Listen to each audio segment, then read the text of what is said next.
Bismillahirrahmanirrahim. Assalamualaikum warahmatullahi ta'ala wabarakatuh. Innal hamdalillah nahmaduhu wa nasta'inuhu wa nastaghfiruh wa nu'minu bihi wa natawakkalu alayh wa na'udzu billahi min shururi anfusina min sayyiati a'malina man yahdihillahu fala mudilla lahu wa man yudlil fala hadiya lahu wa nashhadu anna Muhammadan 'abduhu wa rasuluh. Qala Allah Ta'ala ba'da a'udzu billahi minasyaitonir rajim. Bismillahirrahmanirrahim.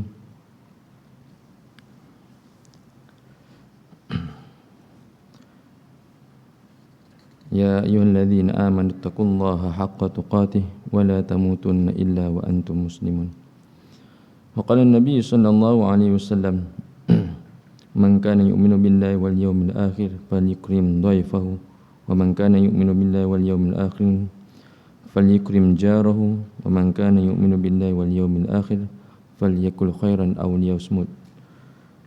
Sadaqallahul azim wa sadaqa rasulul karim wa nahnu ala dzalika minasy syahidin. Rabbi shrah li sadri wa yassir li amri wahlul 'uqdatam min lisani yafqahu qawli. Subhanaka la 'ilma lana illa ma 'allamtana innaka antal alimul hakim. Allahumma alhimna ma rusyida umurina wa 'izna min syururi anfusina min sayyiati a'malina. Sidang jemaah yang dikasihi oleh Allah Subhanahu wa taala, pertama dan selamanya kita ucapkan, panjatkan kesyukuran kita kehadap Allah Subhanahu wa taala kerana dihimpunkan kita di rumahnya dengan kita dapat melaksanakan solat maghrib secara berjemaah.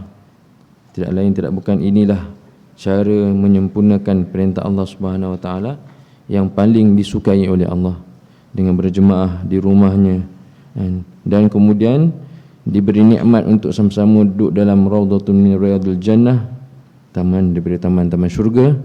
Dan kerana ilmu-ilmu, halaqah-halaqah ilmu dan halaqah-halaqah zikir di muka bumi ini adalah taman-taman syurga.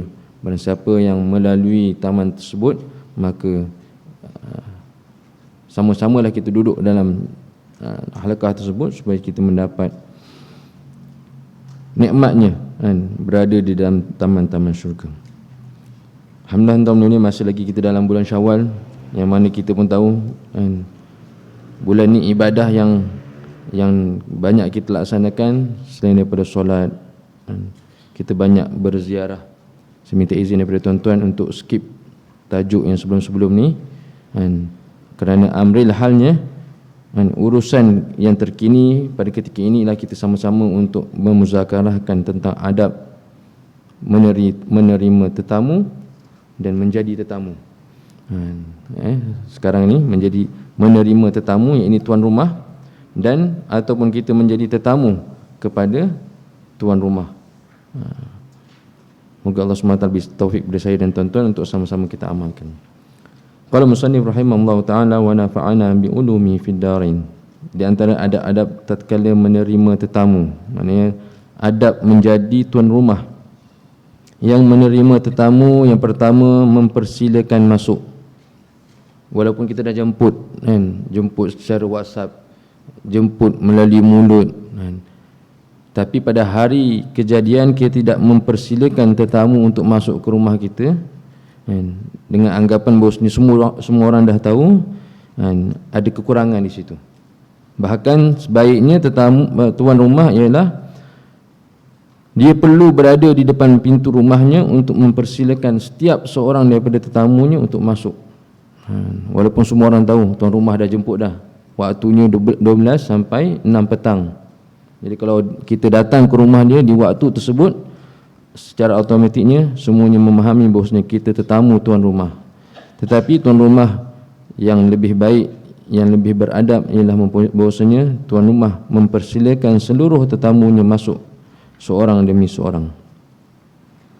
Yang kedua, menentukan tempat duduk untuk sang tetamu. Maknanya dia bawa, dia pimpin, orang kata jadi usher. Assalamualaikum dengan manis muka. Bagi salam tuan-tuan ni. Kerana dalam Islam afsyus salam wa at'imut ta'am. Allah SWT akan lembutkan hati kita, satukan hati kita apabila kita memperbanyakkan memberi salam. Dan alamat kiamat yang terakhir ialah bila kita memberi salam hanya kepada orang yang kita kenal.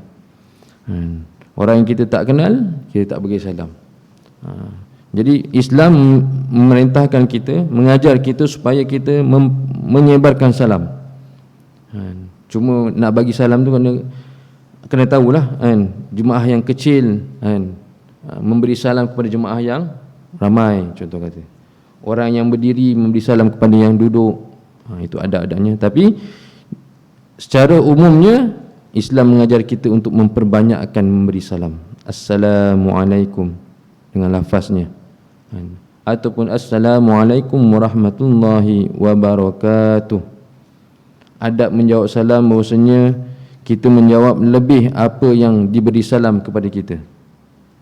Contohnya lafaz salamnya Assalamualaikum, adabnya bahawasanya dijawab dengan Waalaikumsalam warahmatullahi wabarakatuh. Lebih panjang. Orang tu bagi salam pendek, kita panjang lagi. Itu adabnya. Jadi yang di sini bahawasanya kita menentukan tempat duduk untuk sang tetamu. Sabda Rasulullah sallallahu alaihi wasallam, la ya'ummanna ar-rajulu ar-rajula fi sultanihi wa la yaq'ud fi baitihi ala takrimatihi illa bi'izni. Rawahu Muslim.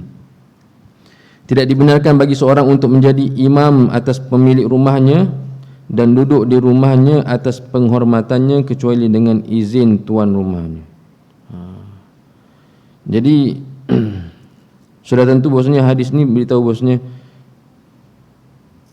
orang yang asing datang ke tempat kita, contoh katalah kan, qadi kan, qadi kawasan kita ni, kawasan Gombak contoh kata, datang hadir di tempat kita ni, kita tahu dia kan, ada kedudukan sebagai qadi di kawasan ini kan, dan kita ada imam yang bertugas.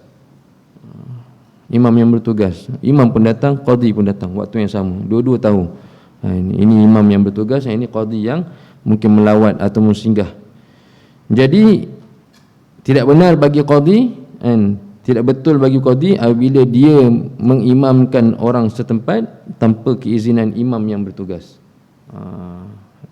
Imam yang bertugas walaupun kita tahu dia qadi. Jadi adabnya bahawasanya apabila qadi nak jadi imam, jika imam di sini mempelawa, baguslah. Kalau tidak, jangan kita rasa bahawasanya dengan kemuliaan kita, kita qadi di tempat ini, jadi kita pun boleh mengimami orang setempat di sini. Sebabnya salah satu sebabnya ialah illatnya bahawasanya imam yang bertugas lebih mengetahui ahwal jemaahnya. Jemaah tak suka baca panjang-panjang. Itu kerana setengah tempat tu imam selalu suka baca panjang-panjang, sedangkan Rasulullah sallallahu alaihi wasallam perintahkan apabila kita solat berjemaah, imam pendekkan bacaan. Nak panjang, solat sunat kita, solat qiyamul lail kita, solat duha kita, itu kita boleh baca panjang. Kecuali memang dah setempat di sini memusyaratkan supaya imam kena baca paling tidak satu rakaat setengah muka ataupun satu muka daripada Al-Quran. Itu tak apa. Memang dah dimusyaratkan supaya imam baca sebanyak itu untuk jemaah setempat. Tak apa. Jadi nak beritahu bahawasanya imam saja yang mengetahui ahwal keadaan tentang jemaah dia. Jadi kalau kita datang, orang lain datang ke tempat ini, yang afdalnya lah imam yang bertugas. Kecuali lah imam memohon dengan kehormatan, ketinggian ilmu yang ada pada si qadi tadi untuk mengimami jemaah setempat, maka dibolehkan caranya begitu. Yang ketiga, tidak memaksa diri di atas kemampuan dalam menghidangkan makanan atau minuman kepada tetamu. Kita ni nak buat rumah terbuka rumah sebelah dah buat rumah terbuka minggu lepas, minggu ni saya pun nak buat juga Jadi kemampuan dalam menghidang, tuan-tuan mulia, kadang-kadang kita tidak mampu buat lebih daripada kemampuannya, maka itu bukan adabnya. Buat hanya yang sekadar yang kita mampu. Berdasarkan sabda Rasulullah sallallahu alaihi wasallam, la takallafu lid-dhaif fatabghaduhu fa innahu man abghadha ad-dhaif faqad abghadha Allah wa man abghadha Allah abghadahu Allah. Janganlah kalian memaksa diri untuk memberikan hidangan pada tetamu kerana sesungguhnya hal tersebut akan menyebabkan kalian membenci akan kedatangan tetamu. Sebenarnya kita tidak ikhlas apabila kita usaha untuk menjamu tetamu dengan hal keadaan kita pun tidak ada kemampuan. Maka apabila tetamu tambah makan lebih sikit, kita dah tak sedar hati dah. Datang dah lewat, makan banyak. Masalahnya sebab apa? Kita tidak mampu dalam menjamu tetamu pada ketika itu.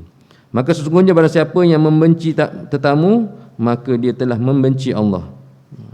Tetamu ni, apabila kita membenci tetamu, dia membenci Allah. Dan barang siapa yang membenci Allah, maka Allah pun membenci terhadapnya. Jadi kita nak menghidang makanan apa yang kita mampu. Tak semestinya kambing golek. Sekarang ni semuanya tak kambing golek, sedangkan harganya sampai 1000 lebih kadang-kadang tuan-tuan boleh. Jadi apa yang kita mampu, nasi impit pun boleh. Sekurang-kurangnya semuanya dapat menjamu hidangan yang dihidang. Baik. Faidatun, yang pertama, akhlak salafus soleh dalam menerima tetamu. Al-Habib Zain bin Ibrahim Al-Thumaith berkata, dan di antara sebahagian akhlaknya salafus soleh iaitu mereka tidak memaksa diri di atas kemampuannya dalam memberi hidangan kepada para tetamunya. Oleh kerana itu pintu rumah mereka selalu terbuka untuk para tetamu dan mereka selalu bangga dengan datangnya tetamu bila masa sahaja. Apabila kita membiasakan diri kita menjamu tetamu dengan hidangan yang biasa-biasa, jadi tempoh masa untuk menerima tetamu tu tidak diperuntukkan hanya bulan Syawal, sepanjang tahun, bila-bila masa. Salafus soleh ni biasanya tuan-tuan di rumah dia memang senantiasa ada hidangan untuk tetamu. Sekurang-kurangnya tamar, walaupun bukan musim dia. Bukan musim kita nak makan tamar. Orang Malaysia makan tamar bulan Ramadan. Lepas bulan Ramadan dia dah tak lalu tamar. Dia jumpa tamar kemudian tahun depan. Jadi salafus soleh dia senantiasa menerima tetamu dan senantiasa menjamu tetamu dengan sekurang-kurang hidangan ialah kurma, tamar tuan-tuan. Senantiasa ada. Nak beritahu bahasanya walau senantiasa ada tu, bahasanya dia bersedia menerima tetamu bila-bila masa, dengan tempoh masa yang panjang. Jadi tuan-tuan Allah SWT, tetamu ni membawa rahmat. Jadi suka kita bangga dan suka apabila ada tetamu yang datang ke rumah kita. Faidatul tsani, Al-Imam Ya'qub Al-Khuraimi radhiyallahu anhu berkata, aku tersenyum kepada tamuku sebelum dia turun dari kenderaannya.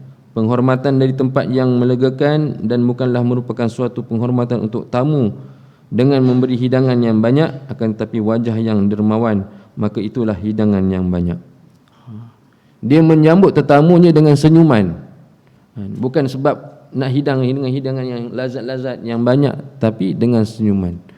Dengan senyuman menyambut tetamu tu menyebabkan dia menjadi seorang yang menghormati tetamu-tetamu yang hadir. Ada orang dia terima tetamu tapi muka dia tak berapa nak manis. Muka tak berapa nak manis. Itu tak berapa nak baguslah tuan-tuan. Kena senyum. Sehingga tetamu berasakan bahawasanya dia bukan tetamu, dia ahli keluarga tersebut. Kerana senyumnya tuan rumah, gembiranya dengan kedatangan tetamu. Maknanya dia seronok datang tu kerana tetamu tu gembira dengan kedatangannya. Apabila dia muka masam, dia tak sekejap je lah. 5 minit, 10 minit dia dah beransur. Tapi kalau tetamu yang kadang-kadang hidangan tak seberapa, tapi senyuman, peramahnya tuan-tuan menyebabkan si tetamu tadi menjadi selesa dengan datangnya, maka itu lebih baik, lebih bermakna. Faidatul tsalits, tamu merasa senang di rumah kami selama-lamanya sampai orang lain pun tidak dapat membezakan manakah di antara kami yang kedudukannya sebagai tetamu. Tetamu yang gembira tu rasa bahawasanya dia dah rasa bahawasanya dia ahli keluarga tetamu tuan rumah. Orang yang lain lihat pun seolah-olah tak ada beza di antara tetamu dan tuan rumah, kerana mereka ni seronok saling bertemu. Jadi kita nak terima tetamu ni, kita nak anggap bahawasanya seolah-olah tetamu tu sebagai ahli keluarga kita sendiri. Jangan sampai ada pergerakan kita yang menyebabkan tetamu tidak seronok, maka susahlah. Faidatul rabi', Al-Imam Syekh Abu Bakar Al-Qaffal Asy-Syashi berkata, Kami perluas rumah kami untuk tamu yang datang dan seluruh makanan yang kami miliki, maka kami persilakan bagi setiap orang yang ingin memakannya, kami hidangkan apa yang kami miliki, meskipun tidak ada yang kami miliki selain roti dan cuka. Jika dia tamu yang baik, maka dia akan redha dengan hidangan tersebut, dan jika dia tamu yang buruk, maka kami tidak menghiraukan keredaannya. Tak semestinya kalau nak jamu tetamu dengan makanan yang lazat-lazat, apa yang ada yang kita miliki, itu kita hidangkan. Apa yang Syekh ni beritahu, sekadar roti dan cuka pun memadai untuk menjamu tetamu. Kita ni tuan-tuan mulia Allah SWT memang banyak makanan. Jadi kalau nak menghidang makanan, nak menerima tetamu, mesti nak buat sesuatu persiapan. Biasanya lah. Kita pernah pergi ke negara-negara yang miskin. Jelas bahasanya negara tersebut lebih miskin daripada Malaysia. Makannya, dari segi makanan mereka kurang. Lazat tu memang dah tak lazat dah. Bahkan kuantitinya pun kurang. Negara yang tak boleh nak supply untuk negaranya sendiri dari segi makanan, semua makanan dia import. Pun begitu, apabila tetamu datang, dia boleh memberi makanan yang lazat, yang mana boleh dikatakan setahun sekali dia makan. Dia boleh jamu tetamu. Kita tahu keluarga miskin, tetapi tuan-tuan mulia makanannya lazat-lazat. Bukan satu dua jenis, daripada manisan, daripada buah-buahan sampai akhir dengan manisan-manisan, tuan-tuan mulia, semuanya sempurna. Dan kita ni tuan-tuan mulia tak tahu bahawasanya keluarga ni macam mana keadaannya. Kita pun makan sedap, oh seronok, dijamu. Apabila kita dah habis makan, baru kita tahu bahawasanya keluarga ni tak makan lagi. Keluarga ni tak makan lagi, daripada anak sehingga ke ibu bapanya, semuanya tak makan. Kalau dalam rumah tu ada mak bapaknya yang tua pun tak makan lagi, tuan-tuan, kerana memuliakan tetamu. Kita pun makan sedap sampai tak ingat belakang, yang tinggal hanya sedikit nasi tulang, tuan-tuan. Itu yang mereka kutip untuk bagi keluarga mereka, tuan-tuan. Masya-Allah. Sifat orang miskin ni, sebab tu Nabi SAW suka untuk kita merapatkan diri kita dengan orang miskin. Allahumma ahyina miskinan, ya Allah hidupkan kami dengan kehidupan orang miskin. Wa amithna miskinan, mematikan kami dengan dalam keadaan miskin, dan bangkitkan kami bersama orang-orang miskin.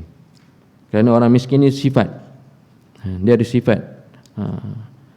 Sebab tu Rasulullah SAW nak jadi kaya, Rasulullah mampu, tapi Rasulullah memilih gaya hidup, cara hidup yang rasanya kita pun tak mampu nak ikut.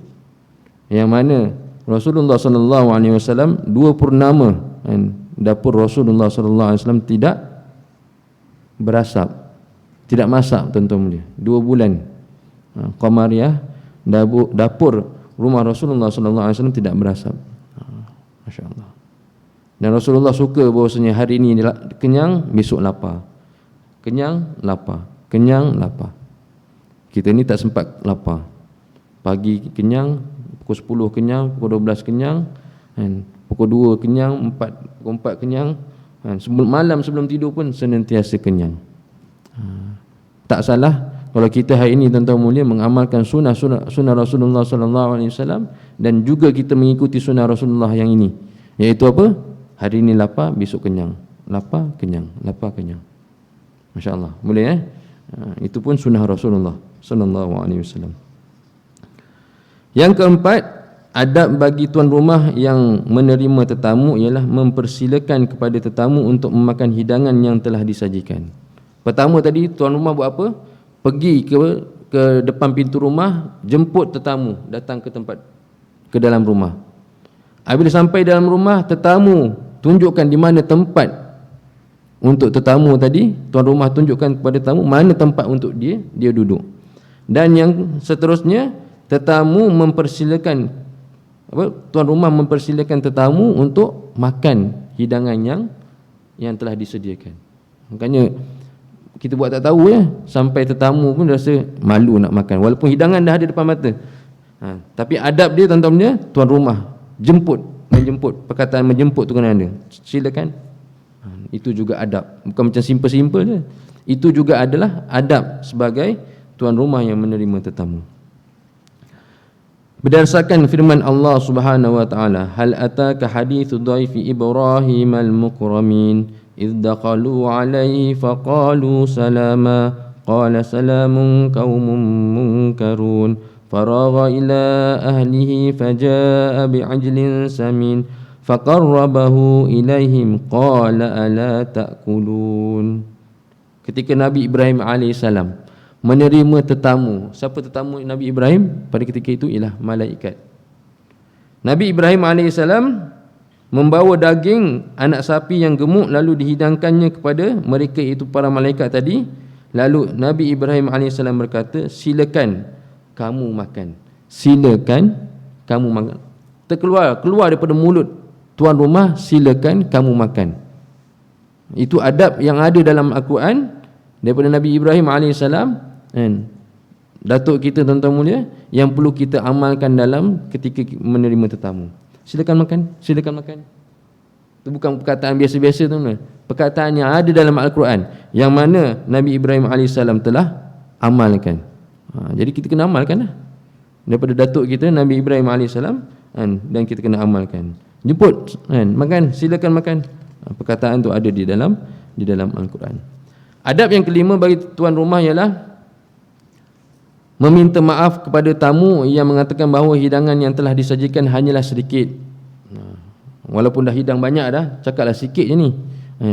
Meskipun hidangan tersebut sudah banyak dan mewah, dan cakaplah bahawasanya tak sedap mana pun. Merendah diri, walaupun dah ada kambing golek dah semua, tak sedap mana pun dia katanya. Merendah diri. Jangan membangga-banggakan diri di atas juadah-juadah yang disediakan. Kita boleh beritahu ni sekian-sekian untuk makan, tapi tak ada apa pun, tak sedap mana pun, tak banyak mana pun. Itu adab tuan rumah. Yang keenam, tatkala menghidangkan makanan, maka dahulukanlah tamu yang lebih tua ataupun yang lebih alim. Masya Allah. Sebab tu kalau kita rasa buat satu jamuan yang kita menjemput orang-orang surau, dahulukan mereka dahulu, kemudian baru tetamu-tetamu yang lain.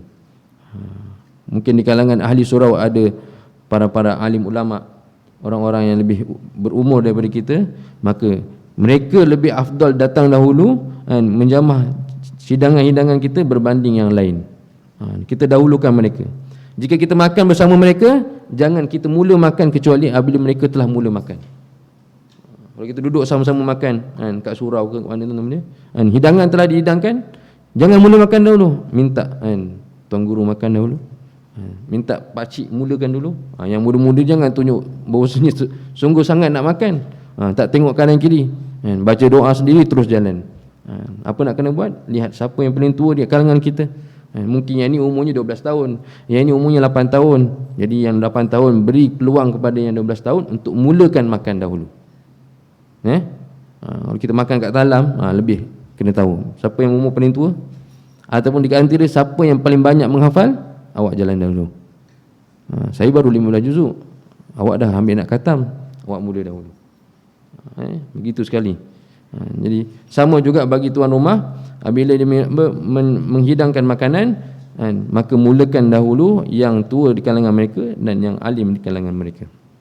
Allah SWT berfirman, ya fa'allahu alladhina amanu minkum walladhina utul ilma darajat wallahu bima ta'maluna khabir.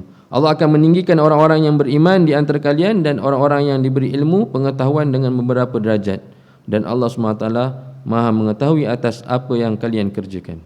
Allah sendiri membezakan orang yang berilmu, meninggikan darjat bagi orang yang berilmu. Jadi selayaknya bagi kita, di antara kita, kalau kita tahu ada yang berilmu lebih daripada kita, maka kita memuliakan beliau. Itu adabnya. Tak semestinya waktu makan, di waktu safar kita minta dia di hadapan, yang alim lebih di hadapan, yang tua lebih di hadapan. Begitu. Kalau berjalan tuan-tuan mulia, yang alim di hadapan. Sebab tu kita lihat kalau ustaz kita berjalan, kita minta ustaz jalan di hadapan. Dan jangan kita berjalan lebih laju, lebih cepat daripada ustaz kita, kerana ilmunya. Yang tua pun begitu juga. Jika ada pakcik yang berjalan, jangan kita berjalan lebih laju daripada langkah pakcik tersebut. Kalau rasa nak bersegera, lalulah laluan yang lain. Kalau kita berkongsi laluan, pastikan kita di belakang orang yang lebih tua daripada kita. Yang ketujuh, adab tuan rumah ialah menemani tamu sampai pintu luar rumah ketika izin akan kepulangannya.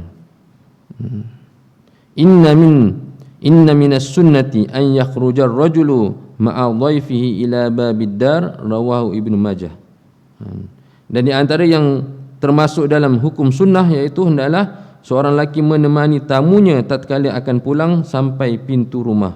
Hadis riwayat Imam Ibnu Majah, tentunya. Biasa kita dengar bahawa Rasulullah sallallahu alaihi wasallam menerima tetamu, Rasulullah sampai hantar sehingga keluar pada kota Madinah. Kota Madinah itu dahulu, di zaman dahulu tak besar namanya. Sekitar Masjid Nabi sallallahu alaihi wasallam dan orang kata dia punya halaman ni tuan-tuan, itu di Madinah. Yang luar daripada tu, Quba tu dah masuk, bukan Madinah. Masjid Quba yang 5 km daripada 2 km 3 km daripada Masjid Nabawi, itu bukan Madinah. Jadi Rasulullah sallallahu alaihi wasallam apabila menerima tetamu, Rasulullah hantar tetamu tadi sehingga keluar daripada Madinah, kota Madinah. Dan Rasulullah sallallahu alaihi wasallam bersabda di sini bahwasanya sekurang-kurangnya kita sebagai tuan rumah menghantar tetamu kita apabila kepulangannya sampai ke pintu rumah. Jangan duduk diam dia nak balik dah salam, kita tengok itu kurang beradab. Bahkan kita hantarkan. Kalau yang terbaik kadang ke rumah kita sampai jalan yang mana kita tidak boleh lihat lagi tetamu kita hantar ke situ. Lagi-lagilah kalau tetamu yang datang kalau rasa keluar tu boleh sesat, kita hantar sampai dia ke jalan yang besar supaya kita mendapat mengamalkan sunnah ni tadi, tuan-tuan mulia. Yang ke-8, tidak menyinggung perasaan tamu dengan gerakan atau hal-hal yang menunjukkan hal tersebut. Tetamu makan banyak, tuan-tuan mulia, lazat, sedap. Tuan rumah tu seduk nasi tu banyak ketuk dia, banyak dia punya isyarat ketuk dia, nak menunjukkan bahawa memang dah habis dah. Tak faham ke tetamu ni, bertambah-tambah ni bukan sekali, 2-3 kali dah. Isyarat tuan-tuan mulia bukan nak berisyarat, tapi sebenarnya telah menyinggung perasaan tetamu. Dia tak cakap secara jahratan, tapi perbuatan isyaratan tu ada. Tetapi perbuatan tadi dah cukup untuk menyakiti hati tetamu. Menyakiti hati tetamu. Sebab tu tentang masalah makanan berkah ni, kita banyak melupakan satu sunnah Rasulullah SAW, yang mana Rasulullah pada ketika peperangan Khandaq yang berlaku selama sebulan, Rasulullah menerima jemputan. Waktu tu musim Khandaq ni musim sejuk yang tahap kelaparan, sejuk lapar, bukan panas lapar, sejuk sampai tahap kelaparan. Waktu peperangan Khandaq itulah sahabat-sahabat mengikat perut-perut mereka dengan satu batu. Tetapi apabila melihat keadaan Rasulullah, mengikat perut Rasulullah dengan 2 batu. Rasulullah lebih lapar pada ketika itu. Kemudian dalam peperangan yang sebulan tadi, tuan-tuan mulia, mereka menerima tetamu di satu kampung. Isteri sahabat tadi beritahu kepada suaminya, jemputlah Rasulullah dengan beberapa orang untuk datang ke rumah kita, menjadi tetamu, kita hidangkan makanan, saya sediakan makanan. Jadi Rasulullah ni, tuan-tuan mulia, dia bukannya satu jemaah, satu orang yang kalau dia dapat satu benda kenikmatan, dia akan tidak kongsi dengan orang lain, tidak. Rasulullah akan kongsi dengan jemaahnya yang beratus-ratus orang di kalangan prajurit peperangan Khandaq, tuan-tuan mulia.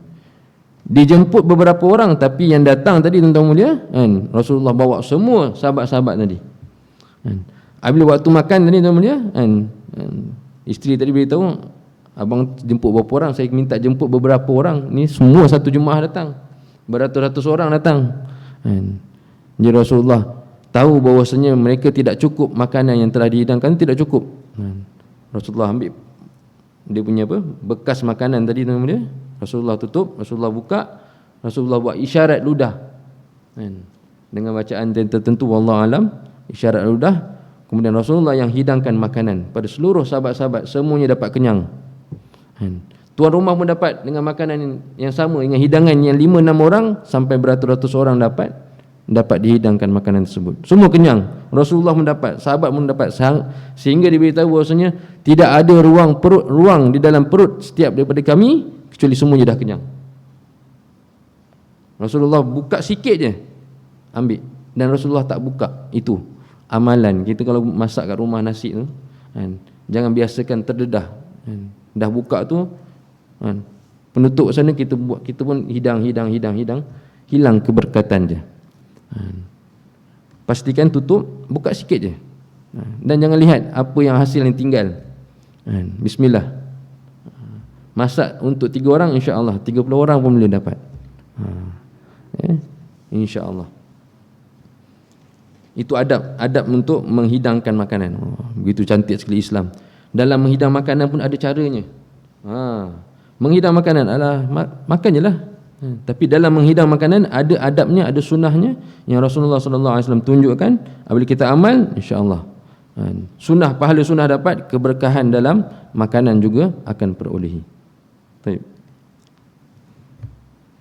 Yang ke-9, berjabat tangan dengan tetamu yang sesama mahram. Maksudnya laki dengan laki, bukan laki dengan perempuan.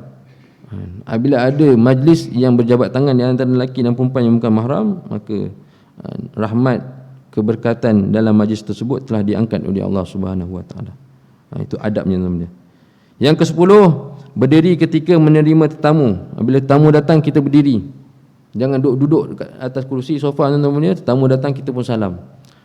Yang sepatutnya tuan rumah bangkit berdiri. Kalau rumah tu di atas, tuan rumah turun jemput tetamu daripada bawah naik ke atas. Bukan minta naik, insya-Allah naik. Bahkan tuan rumah turun dengan rendah diri, menerima tetamu, jemput tamu supaya naik ke atas. Yang ke-11, menjambutnya dengan senang hati berdasarkan sabda Rasulullah sallallahu alaihi wasallam, tasafahu yadhhabu ghillu an qulubikum, rawahu Ibnu Adi. Saling berjabat tanganlah kalian, nescaya akan hilang rasa dendam di hati kalian. Terima tetamu tu dengan senang hati, dengan gembira, dengan seronok, tuan-tuan mulia. Yang 12 ni tuan-tuan mulia mungkin kita tak dapat nak amalkan, tapi itulah sunnah Rasulullah. Idza akala ahadukum minadh-dhaif falyulqimhu biyadihi, fa idza fa'ala dhalika kutiba lahu bi amalu sanatin siyamu nahariha wa qiyamu layaliha, rawahu Abu Darda marfu'an. Wa qala Rasulullah sallallahu alaihi wasallam, man at'ama akhahu luqmata hulwatin lam yadhuq mararatan yaumal qiyamah. Apa dia tuan-tuan? Yang ke-12, menyuapi tetamu ketika menghidangkan makanan. Allahu akbar. Bukan hidang macam tu je, suap bagi tuan-tuan dia. Kerana ada hadisnya bahwasanya jika salah seorang dari kalian makan bersama tetamu, maka suapkanlah makanan untuknya dengan tangannya, kerana apabila dia melakukan hal tersebut, maka ditulis baginya pahala beribadah setahun. Setahun full ibadah. Dihitung puasa pada siang harinya, setahun puasa penuh pada siang harinya. Dan dikira seolah-olah dia mendapat pahala bertahajud sepanjang tahun. Malam bertahajud, pagi bersahur, dan diberikan pahala beribadah sepanjang tahun. Masya-Allah. Hadis ini diriwayatkan oleh Imam Abu Darda, dan Rasulullah sallallahu alaihi wasallam juga bersabda, barang siapa yang menyuapi makanan yang manis kepada saudaranya, maka dia tidak akan merasakan kepahitan, kesusahan pada hari kiamat. Masya-Allah. Manisan, suap manisan. Apa-apa manisan yang kita ada, apa tuan-tuan punya, makanan ke apa tuan-tuan, suapkan kepada tetamu kita. Allah Subhanahu wa taala tidak akan berikan kesusahan, kepahitan dalam kehidupan di akhirat bagi kita. Kita biasa tengok ada juga orang golongan-golongan yang suka bagi makanan. Kita tak biasa, sebab tak biasa tu menyebabkan kita malu nak buat. Tapi kalau dah biasa, insya-Allah rasa seronok, rasa bahawasanya kita dekat dengan tetamu kita, hati kita dan Allah SWT satukan, dan Allah SWT campakkan kasih sayang di antara kita. InsyaAllah kita sama-sama buat kalau boleh lah. Kalau orang tu sedia untuk disuap, Minta izin dulu, boleh tak saya suap? Lepas tu baru suap. Jangan terus nak suap. Awak kata apa, saya ada isteri kat sebelah ni. Dah dikatanya lain pula. Wallahu alam.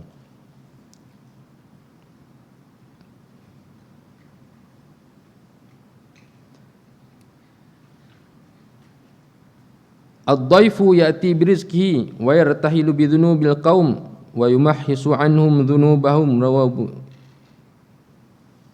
Seorang tamu datang dengan rezekinya masing-masing dan dia pulang dengan membawa dosa-dosa tuan rumah dan membersihkan dosa-dosa mereka. Tetamu datang, kita rasa bahawasanya kita yang memberi rezeki. Hakikatnya Allah SWT telah tetapkan beras yang ada dalam dapur kita adalah rezeki bagi tetamu kita. Dia datang tu untuk ambil rezeki dia, dan dia pulang tu dalam keadaan dia membawa dosa-dosa tuan rumah. Kita ni banyak dosa, jadi terhapus dosa rumah daripada rumah kita dengan sebab pulangnya tetamu daripada rumah kita, dan membersihkan dosa-dosa tuan rumah, tuan-tuan. Masya Allah. Kita rasa bahawasanya kita yang beri makan kepada tetamu, pada hakikatnya Allah dah tetapkan yang ada di dalam dapur kita adalah rezeki orang lain. Rezeki orang lain. Yang ke-14, menghormati tamu yang dikenali dan juga yang tidak dikenali. Kenal tak kenal. Kadang kita kenal ayahnya je, anaknya tak kenal. Ataupun kita kenal anaknya saja, mak bapaknya tak kenal. Semua kita layan sama rata, walaupun kita tidak kenal. Anggaplah bahawasanya mereka semua saudara kita, saudara sesatu kalimah, la ilaha illallah Muhammadur Rasulullah. Kerana kalimah ini kita bersaudara, maka yang tak kenal, yang tak pernah jumpa juga adalah saudara seagama dengan kita. Barang siapa yang menghormati tamu yang dikenalnya, maka seakan-akan dia menghormati Rasulullah. Dan barang siapa yang menghormati tamu yang tidak dikenalnya, maka seakan-akan dia menghormati Allah. Masya-Allah. Ini apa ni tuan-tuan ni?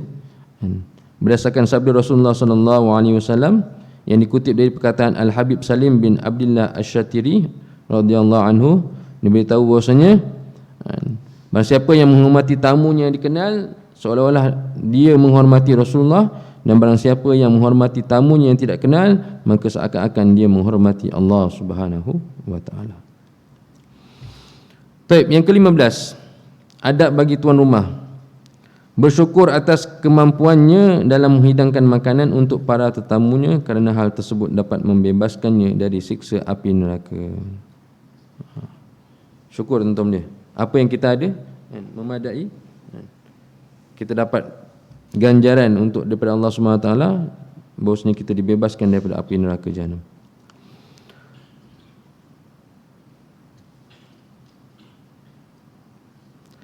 Musannif beritahu di sini faidatun, cara supaya makanan atau minuman yang akan dihidangkan untuk para tetamu menjadi berkah. Saya cakap tadi, itu yang dilalui sirah baginda Rasulullah SAW. Ini yang musannif datangkan di dalam kitab ni, yang diriwayatkan daripada salafus salih. Jika tuan rumah khawatir dengan hidangan yang telah dipersiapkan untuk para tetamunya tidak cukup untuk mereka, maka langkah pertama yang dianjurkan untuk dilakukan adalah membaca ayat berikut ini sebanyak 7 kali. Inna hadza la rizquna ma lahu min nafad. Inna hadza la rizquna ma lahu min nafad. Ulang 7 kali. InsyaAllah keberkahan tu cukup untuk semua tetamu-tetamu yang dijemput. Kemudian membaca doa berikut ini 1 kali. Bismillah, Allahumma a'zim fihil barakah. Allahumma a'zim fihil barakah. Bismillah, Allahumma a'zim fihil barakah. Sekali, maka insya-Allah Allah SWT bagi cukup. Baik tuan-tuan mungkin itu bacaan yang perlu kita amalkan, dan perbuatan tadi yang Rasulullah SAW laksanakan, tutup hidangan tadi, buka sikit je untuk kita hidang. Waktu kita hidang tadi tuan-tuan, maka insya-Allah keberkatan akan ada dalam hidangan kita. Bahagian yang kedua ialah adab bagi tetamu. Yang tadi tuan rumah. Tuan rumah, yang ini tetamu juga kita biasa yang datang-datang rumah orang ni teman-teman, perlu beradab juga. Yang pertama, dianjurkan bagi seorang tamu untuk mengucapkan salam kepada tuan rumah ketika baru datang dan juga ketika akan pulang. Maknanya Waktu kita hadir tu, pastikan dia jumpa tetamu dahulu. Kadang-kadang kita tengok majlis tu terlalu besar, kita tak jumpa tetamu, datang-datang kita makan dulu, nanti balik baru jumpa tuan rumah. Itu tak boleh. Adabnya bahawasanya datang jumpa tuan rumah, makan dan balik baru kali keduanya untuk bertemu dengan tuan rumah. 2 kali jumpa, 2 kali bertemu. Berdasarkan sabdaan Rasulullah sallallahu alaihi wasallam, "Idzan taha ahadukum ilal majlis falyusallim, fa idza arada an yakuma falyusallim, falaysatil ula bi ahqqi minal akhirah." Rawahu Ibnu Daud wa Tirmizi. Jika kalian telah sampai ke tempat tujuan majlis tadi, maka ucapkanlah salam, dan jika akan keluar dari tempat tersebut, maka ucapkanlah salam. Maka ketahuilah ucapan salam yang pertama bukan bererti lebih utama dari yang terakhir. Maknanya dua-dua perlu kan? Bagi salam yang pertama, bagi salam yang kedua.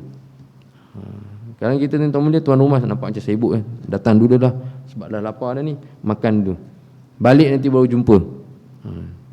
Balik nanti baru jumpa. Tak bagus. Tidak menepati adab yang disarankan oleh Islam, yang diberitahu oleh Rasulullah SAW. Yang kedua, sebagai tetamu meminta izin ketika akan pulang, bukan hilang begitu saja. Minta izin dulu, kalau dapat keizinan baru pulang. Sebab kadang tuan rumah nak supaya kita lebih masa bersama dia kan, untuk sembang panjang. Minta izin, boleh saya pulang? Boleh. Boleh baru boleh. Kalau dia kata tak boleh, tuan tak boleh. Kita tak boleh nak balik dah. Kalau minta izin tak dapat keizinan pulang, mungkin ada sebab tertentu, nak bersembang panjang. Tuan rumah ada sibuk sikit, nak layan sikit beberapa orang, kemudian berikan tumpuan kepada kita. Keizinan untuk pulang tu bukan ikut pada kita. Keizinan untuk pulang tu ada pada tuan rumah. Kalau dapat izin baru boleh balik.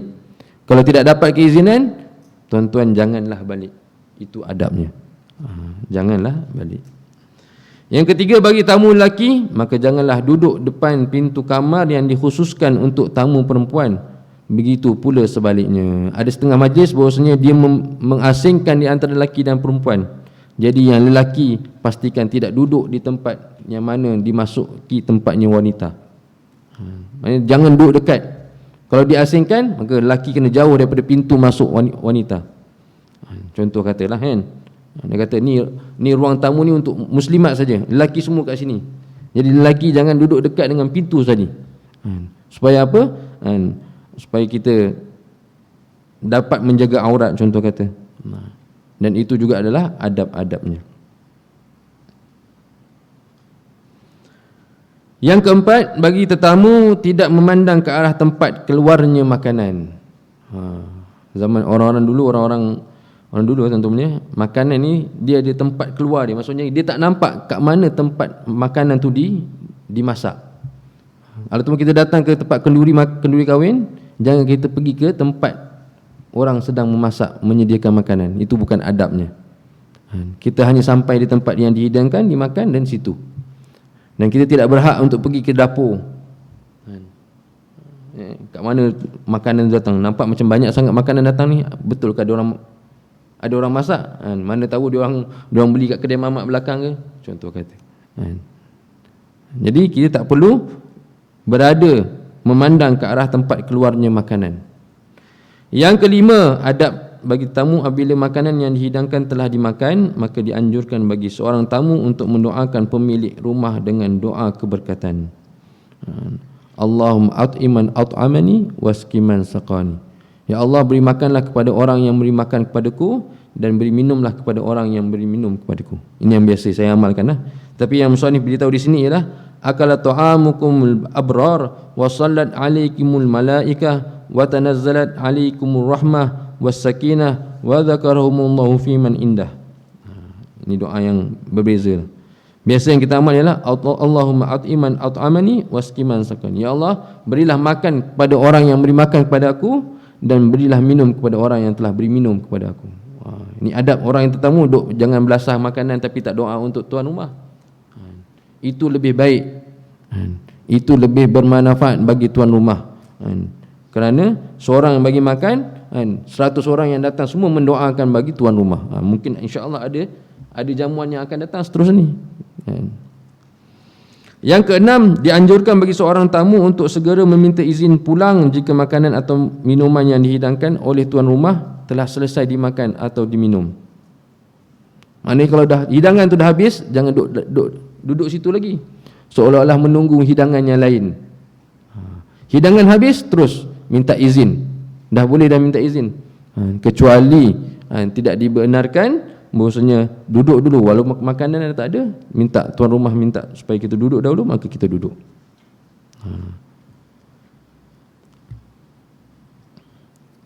Firman Allah Subhanahu wa taala dalam surah Al-Ahzab ayat yang ke-53, fa idza ta'imtum fantashiru wala musta'nisina li hadits, dan jika kalian telah selesai makan maka keluarlah kalian dan janganlah kalian senang memperpanjangkan percakapan.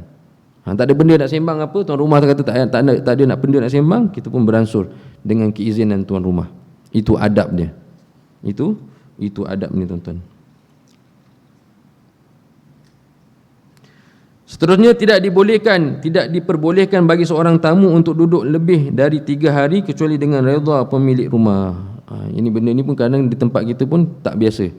Adab ni tuan mulia, memang adab sebagai tamu. Apabila tamu datang ke kampung kita, contoh kata daripada mana tuan-tuan mulia, maka hak kita untuk menyempurnakan makan minum tetamu tadi 3 hari. Tak payah duk tanya berapa hari. Memang kerja kita untuk sempurnakan hajat tetamu tadi sebanyak 3 hari. Tempat tinggalnya, makannya tuan mulia 3 hari. Lepas 3 hari terpulang pada tuan rumah nak jamu lagi ataupun tidak. Itu memang hak tetamu yang untuk diberi makan selama 3 hari tuan-tuan. Berdasarkan sabda Rasulullah sallallahu alaihi wasallam, barang siapa yang beriman kepada Allah dan hari kiamat maka muliakanlah tamunya. Hadis ni saya dah baca tadi. Man kana yu'minu billahi wal yaumil akhir falyukrim dhaifahu. Jaizatuhu yaumun wa lailatun wa dhiyafatu 3 ayyamin fama ba'da dhalika fahuwa shadaqatun wa la yahillu lahu an wiya indahu hatta yukhrijuhu, muttafaqun alaih. Hadis riwayat Imam Bukhari dan Muslim. Barang siapa yang beriman kepada Allah dan hari kiamat maka muliakanlah tamunya. Batas penghormatannya iaitu sehari semalam, dan waktu bertamu adalah selama 3 hari. Adapun jika lebih maka termasuk sedekah. Tuan rumah tu kalau nak bagi juga makanan yang lebih daripada selepas 3 hari, itu sedekah. Yang 3 hari tadi bukan sedekah tuan-tuan, itu memang hak kewajipan bagi tuan rumah untuk tuan tempat ni. Contoh kata kampung kita ni, kita ada persatuan ke apa tuan-tuan dia, perhimpunan orang kampung, ada tetamu datang daripada luar negara, contoh kata daripada Indonesia ke, datang saja nak melawat kampung kita, nak duduk selama 3 hari. Tak payah tanya sedekah nak macam mana apa tu ni. Memang kewajipan bagi kita untuk sempurnakan makan minum dia selama 3 hari. Lepas daripada 3 hari itu barulah bersedekah. Masya-Allah. Lepas 3 hari itu barulah sedekah daripada kita untuk sediakan makan minum. Dalam 3 hari itu wajib. Wajib tuan-tuan. Ini hadis yang diriwayatkan oleh Imam Bukhari dan Muslim. Maka termasuklah sedekah apabila kita memberi makan yang lebih yang selepas daripada 3 hari. Dan tidak dihalalkan baginya untuk tetap tinggal di rumahnya sehingga memberatkan pemilik rumah. Maknanya lepas 3 hari itu dia boleh beredar tetamu tadi, jika kalau dia duduk di situ dia memberatkan tuan rumah. Tapi kalau tuan rumah kata awak kena duduk sini lagi seminggu, tak memberatkan kami, boleh duduk lagi lebih daripada 3 hari, mungkin sampai kepada seminggu contoh kata. Masya-Allah. Jadi biasa tuan-tuan boleh kadang kita lihat, kadang ada orang yang asing daripada kampung kita, kita tanya adakah dia bermusafir. Tanya kalau musafir, automatik kita wajib sempurnakan hajat dia, makan minumnya, tempat tinggalnya di kampung kita. Sebab tu kita kena rasa peramah. Tempat macam pakcik ni tak pernah ada kat surau ni, contoh kata duduk mana pakcik datang daripada sekian tempat, datang ni nak cari apa-apa, contoh kata nak cari tempat kerja ke apa. Wajib tuan-tuan mulia. Setengah-setengah masjid tuan-tuan mulia memang dah ada peruntukan untuk musafir, 3 hari untuk perkara-perkara ini. Maka itu bukan benda yang sebagai sedekah daripada orang kampung, tapi tanggungjawab satu kampung untuk sempurnakan makan minum bagi tetamu tadi. Maka perkara tersebut macam pelik ya ustaz. Ya, sebab kita tak biasa nak mengamalkannya. Kadang-kadang orang asing datang tempat kita buat tak tahu. Kan? Orang asing datang tempat kita sibuk dengan kerja kita. Kan? Kedatangan orang yang datang dengan niat yang baik, tuan-tuan mulia, maka sesungguhnya dia membawa rahmat kepada kampung kita. Kan? Memurahkan rezeki orang kampung kita. Kan? Dan banyak perkara-perkara yang baik akan datang dalam diri kita, orang kampung kita, apabila menerima tetamu. Wallahu alam. Ada apa pertanyaan tuan-tuan ni? Tak ada Jadi tuan-tuan Allah SWT, perkara yang saya boleh khulasahkan sini tuan-tuan dia. Ziarah yang kita amalkan sekarang ni adalah amalan yang akan berterusan sampai hari kiamat. Tuan-tuan jangan khususkan semata-mata waktu ziarah ni pada bulan Syawal. Raya sebulan tu baguslah. Raya sebulan tu bagus. Ziarah, terima tetamu. Kalau boleh tuan-tuan mulia, kita sebagai orang Islam selalu menerima tetamu, senantiasa melaksanakan ibadah-ibadah ziarah. Kalau kita duduk kat kampung, macam saya orang Jawa, kampung-kampung orang Jawa ni biasa ada baraan. Bagus dah ziarah tu, baraan tu. Tapi kerana tidak ada adab yang disertakan, dia jadi ibadah, dia bukan ibadah lagi, dia jadi adat. Anak-anak muda tidak di briefing cara macam mana nak menziarahi rumah-rumah orang Islam. Kita datang nak takbir, kadang-kadang dia takbir dengan motor dia. Dia pulas kuat-kuat, lepas tu main mercun pula itu. Itu yang saya nampak lah. Setengah-setengah kampung, ada setengah kampung tu bagus sangat, bagus. Mungkin kita dah lama tak buat sebab mungkin PKP. Dah lama tak buat lah ustaz, 2 tahun dah saya tak buat. Mungkin sebab PKP. Tapi ibadah tadi tuan-tuan sekalian, itu ibadah. Ziarah itu adalah ibadah, dan amalan tersebut berterusan sampai ke syurga. Barang siapa yang senantiasa menziarahi saudara se-Islamnya tuan-tuan, tidak mustahil Allah SWT akan pilih kita menjadi orang yang akan menziarahi baginda Rasulullah SAW satu masa nanti dalam syurga. Kita akan ziarah Allah SWT di syurga nanti tuan-tuan mulia. Jadi ibadah ziarah ni ibadah yang baik. Tapi jangan kita cacatkan ibadah ziarah ni dengan tidak beradab. Jadi adab yang kita beritahu tadi, adab sebagai tetamu, adab sebagai tuan rumah, perlu diamalkan. Supaya dalam ibadah tadi ada kemanisan untuk diamalkan. Kalau rasa tuan rumah tengok macam manalah budak-budak muda ni datang buat bising, dah makan semua, benda yang hidangan yang dihidangkan tadi, cawan contoh kata apa semua tidak dikemas. Itu adab tuan-tuan dia. Orang dah bagi kita makan, kita tinggalkan tanpa dikemas. Jadi kita nak hari ini nak belajar adab supaya ibadah ziarah ni tuan-tuan mulia menjadi ibadah yang akan berterusan, dan kita Allah SWT pilih saya dan tuan-tuan untuk mengamalkannya insya-Allah. Yang baik daripada Allah SWT, yang kurang tu atas kelemahan saya. Kita akhirnya tasbih kafarah dan suratul Asr. Subhanallah bihamdihi, subhanakallahumma wa bihamdika, asyhadu an la ilaha illa anta, astaghfiruka wa atubu ilaik. Bismillahirrahmanirrahim.